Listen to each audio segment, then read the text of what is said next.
Jesse, it's December, last month of the year. Would you say the stock market's broadening out, or would you say it's pretty narrow?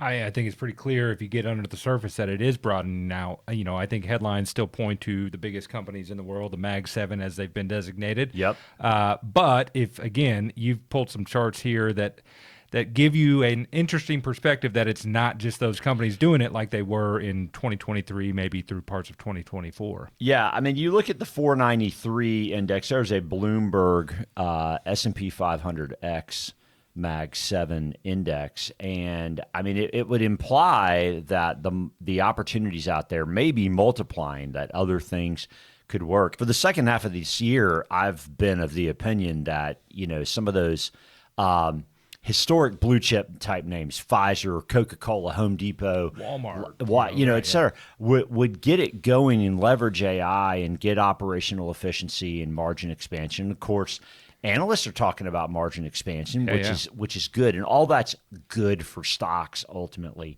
But to see the 493 starting to work is really, really a good thing. Yeah, I think, again, back in 23, I think a good year on the S&P was so much, 60, 70% was based on the performance of those Mag 7 stocks. Right. That's not been the case this year. A little less so this year for sure. Yeah. Also, if we look at Dow Theory, which is historically the Dow Jones Industrial Average and the Dow Jones Transports, which change over time, okay?